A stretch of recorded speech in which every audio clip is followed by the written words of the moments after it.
This is John Doremus, and I'm very pleased to introduce Strategies for Stress-Free Living by Dr. Clay Sherman. While the topics of stress and its effects on our physical and mental well-being have been approached by numerous authorities, Dr. Sherman's presentation in these 6 cassettes is exceptional in that it not only discusses the consequences of stress, but also provides clear, specific examples of the day-to-day stressors experienced by us all in our professional and personal environments. And perhaps even more important, Sherman offers several suggestions of easily accomplished stress remedies. Clay Sherman is Executive Vice President of Beta Group Limited, a management consulting firm specializing in management education and human resources programming for industrial, governmental, academic, and health service organizations. He received his undergraduate degree in psychology from Brigham Young University and his Master of Business Administration in Management and Doctorate in Management Education from Western Michigan University. His postdoctoral study was done at Harvard University's Graduate School of Business Administration in the area of managing organizational effectiveness. As a consultant to international corporations, associations, and health systems, Dr. Sherman designs and conducts approximately 140 executive retreats and managerial programs each year, and is well known as a counselor to management, a managerial educator, and an advisor to executives as they plan their career development. He is the author of several research monographs, over 50 articles which have been published in various professional journals, and an internationally published executive development book entitled Managerial Performance and Promotability, The Making of an Executive. Dr. Sherman is also the author of one of Nightingale Conant's most popular management programs, The Uncommon Leader. On 18 cassettes and 3 volumes, The Uncommon Leader presents what many consider to be the MBA of the future: management concepts for the veteran executive and the rising leader. Ladies and gentlemen, Dr. Clay Sherman.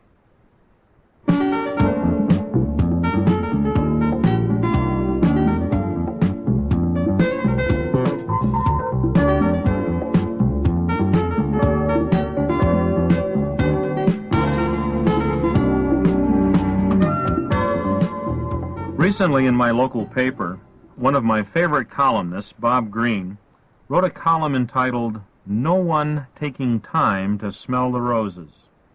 He told the story of a restaurant with a unique policy about bringing diners their checks. When you order your dinner or lunch, your waiter writes down what you want. Then before bringing you your food, he presents you with your check and requests your money. This is not some fast food operation. It is a respected Boston restaurant, and you pay healthy prices for your meal and drinks. So the pay-first policy is surprising to people who are eating there for the first time. It's not that the management doesn't trust the customers to pay at the end of the meal. It's that they know the customers are twitching in their seats in anticipation of getting back to work or on their way to the next place they're supposed to be. To wait 2 or 3 minutes for a check would drive them crazy. It fits in with something that seems to be happening all over the country. For want of a better term, it might be called the twitching of America. All of a sudden, people seem to be in an insane hurry to get too much done in too little time. A reluctance to enjoy a meal and then wait a few minutes for the waiter to fetch the check is merely a symptom. If you look around you, you can see the twitching of America everywhere.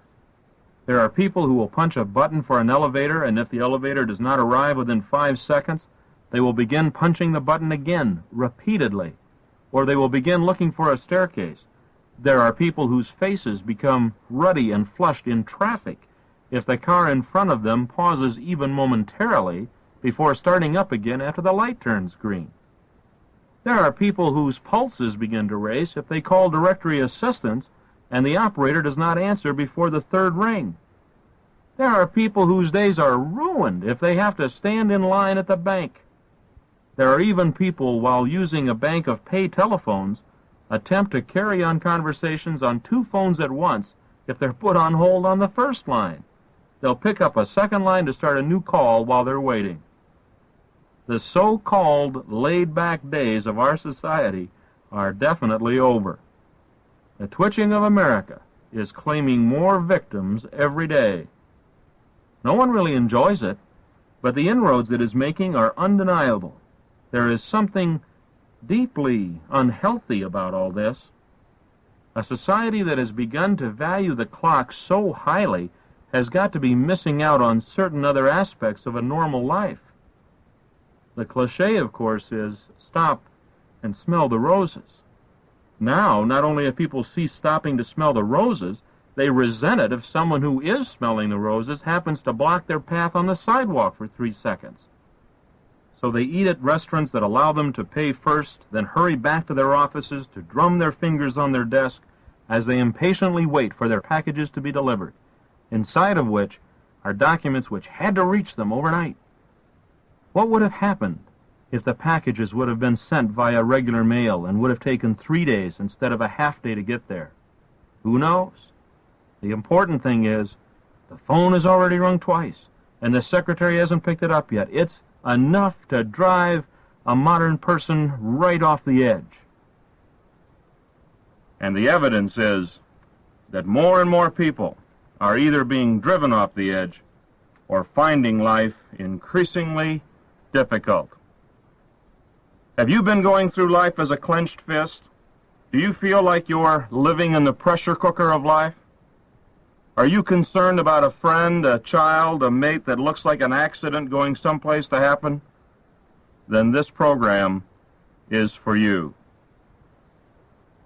Our humor is revealing. A fellow walks into a psychiatrist's office. He says, "Doc, you gotta help me. Nobody talks to me." Shrink says, "Next." We're living in a time in which many people report feelings of depersonalization, of anonymity, of being alone, isolated, and alienated. They report feelings of anxiety and of being a member of the lonely crowd. It has become for many people an unpleasant time in which to live. Around us are all kinds of symptoms of the times in which we're living. There's a general concern and worry regarding crime and its growth in the United States. What is causing that change of behavior? We're aware that knowledge is increasing dramatically, actually doubling every 10 years. In certain advanced fields like electronics or medicine, knowledge is doubling every 5 years. How do you keep up with a changing career field? How do you keep on top of a world that does not seem to have the same kind of fixed points of reference that it used to have? One of the things that we know is that the times have become tougher. A recent drug advertisement said, "Times got tougher, we got stronger." The insidious nature of this advertising indicates that they increased the dosage levels of a popular painkiller because no one wants to take more than 2 pills. What is causing this change in the market that requires stronger medication? The Public Health Service tells us that in the United States last year there were an estimated 1 million premature deaths. That is, deaths that need not have occurred. Many of the deaths that are alcohol-related, many of the drug-related deaths, many of the highway traffic deaths are known to be related to stress. The nature of these deaths indicates that these were deaths that occurred prematurely, unnecessarily. What is causing this dramatic increase in death-related illnesses that are connected to stress phenomena? The American Heart Association tells us that the percentage of the population that is experiencing premature heart attack and stroke, that is, a heart attack or stroke, suffered before the age of 60, when it would be considered a normal aging disease, has been increasing each year for the last 15 years.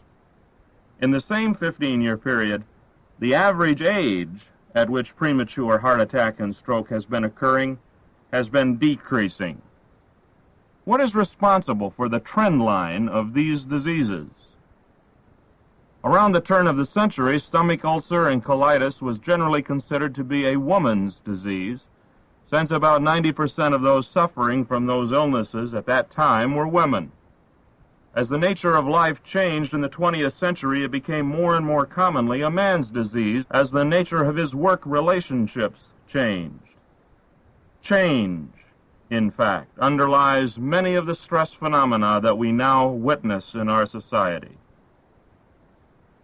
In 1955, a benchmark year from which researchers generally started measuring stress changes, an interesting publication entitled Mad Magazine began rolling off the presses. The slogan of the chief character of that magazine, Alfred E. Newman, was, "What? Me worry?" And starting in the late 50s, the gag line, "What? Me worry?"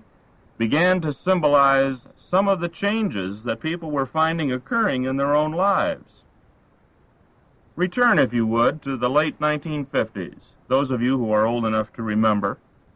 Go back to your own childhood and think about what the times were like. In the late 1940s, when I grew up in a small town in Michigan, there was, within a mile of my home, literally a score of aunts, uncles, cousins, grandparents. There were all kinds of support people in our life. And when there was a problem in the family, when there was illness or a death, there was all of the support you could possibly ask for. In fact, often more help than you needed or wanted. In that era, it was not uncommon for people to be born, live their entire life, and even to die in the same town, sometimes even in the same home. And the concept of societal mobility was not yet a general phenomenon.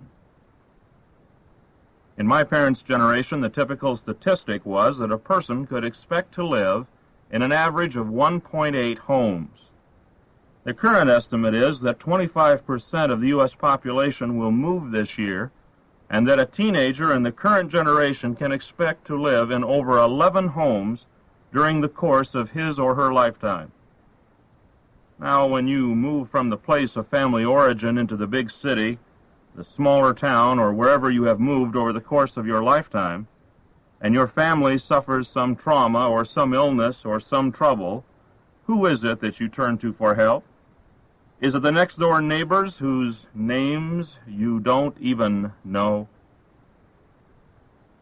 There have been other changes within American society. Those changes have created a pattern of change in the types of illnesses that we suffer, in the pattern of interactions that we have or do not have with people, and even in the ways we think about ourselves. This has caused major changes in society. The times did get tougher, but have we gotten stronger? In my childhood years, I can well remember the fact that not only was there family support within the community, but there was also a magic triad that occurred between the family, the school, and church or synagogue. The parental values of discipline, of ethics, of morality, of views of the world were synonymous with those being presented in the school system and in the media and through the religious organizations that served us. And it was expected that church officials and school officials would act in loco parentis, in the place of the parent. I'd like you to consider what has happened to church attendance in the United States. Nearly all mainstream denominations have lost attendance and influence in terms of behavior guidance among the young. Consider, too, what has happened to the school system. We now have uniformed guards standing in the halls as teachers are totally unable to control and deal with the discipline problems that exist. Major sociological changes have occurred, and as these support mechanisms have eroded, parents have been left with an increasing inability to communicate and reach their own family members. Our humor is revealing. A fellow walks into a psychiatrist's office. "Doc, I don't have any friends. You gotta help me, you big fat slob." The aggressiveness, even hostility of so much modern humor tells us something about ourselves. Have you noticed that people's driving habits on the road have become more aggressive than they were 10 years ago? Have you noticed the behavior of parents toward their children verbally and in some cases physically in the supermarkets and other public places? Have you noticed the change in general lack of respect and lack of culture and lack of manners being shown in normal human interactions, in sales transactions in department stores, in waiter and waitress behavior in restaurants, in all kinds of common situations? What has caused the change? And what are some of the impacts of that change? One of the things that we do know is that people require support mechanisms and a general structure and context within which appropriate behavior can be reinforced. When those structures break down, we are liable to see personal behaviors degenerate. Another statistic of our time concerns itself with abusive relationships within families. We know that wife beating and physical abuse has become widespread. One of the issues in the papers currently has to do with changing the law to allow wives to sue their husbands on charges of rape.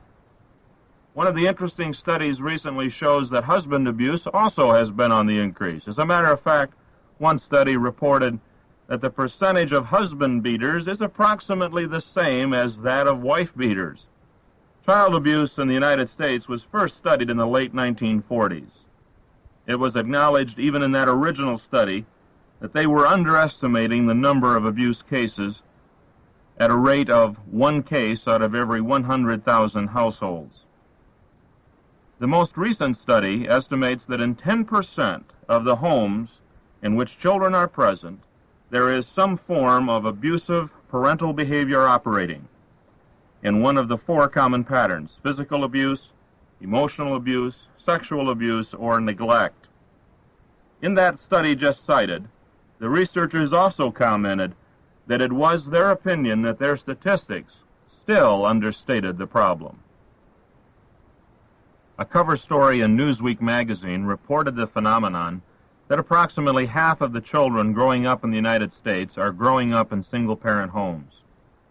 I'd like you to consider what a single-parent home today is like compared to a single-parent home in 1955. Most single-parent homes in a previous generation were the result of the death of one parent. In the current situation, we're dealing with an extremely high divorce rate in which we treat family members as sometime things, and where the children are therefore left with a home situation in which the father is typically the one who is absent, and the mother, because of difficult economic times, finds it necessary to enter the workforce. Who is it that's going to take care of the children left at home? Sociologists and educators tell us that the most important learning takes place in the first few years of life.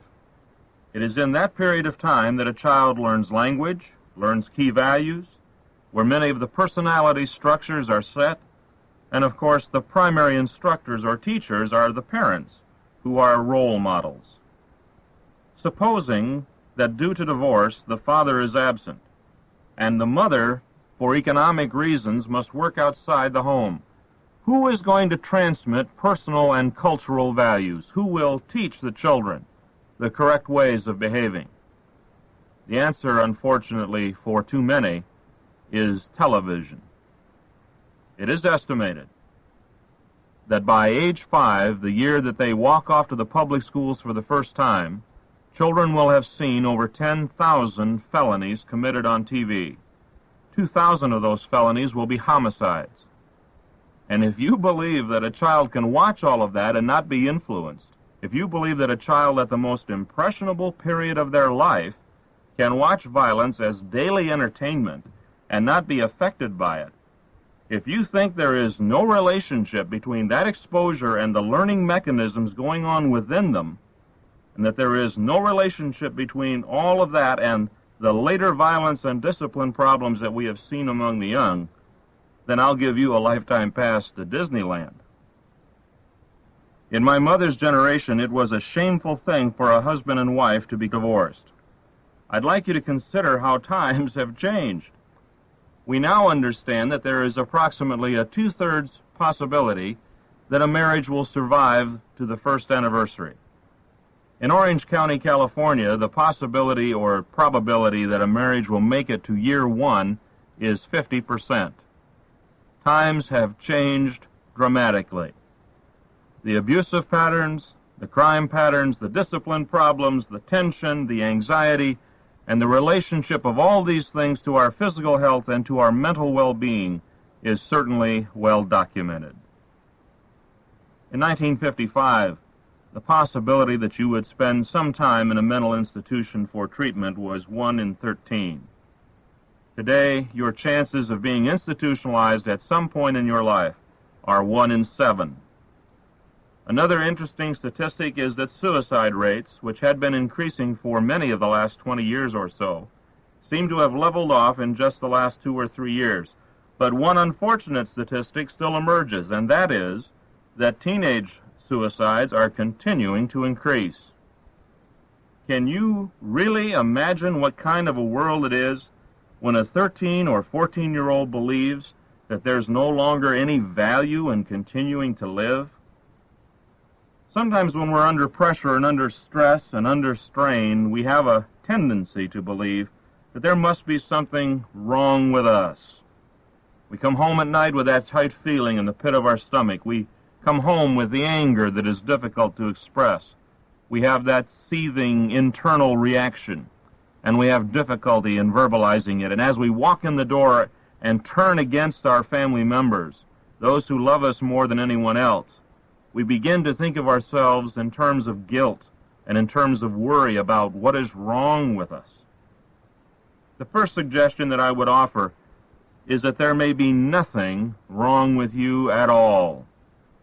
In fact, what we see in the way of stress symptoms and stress reactions are normal reactions to abnormal situations.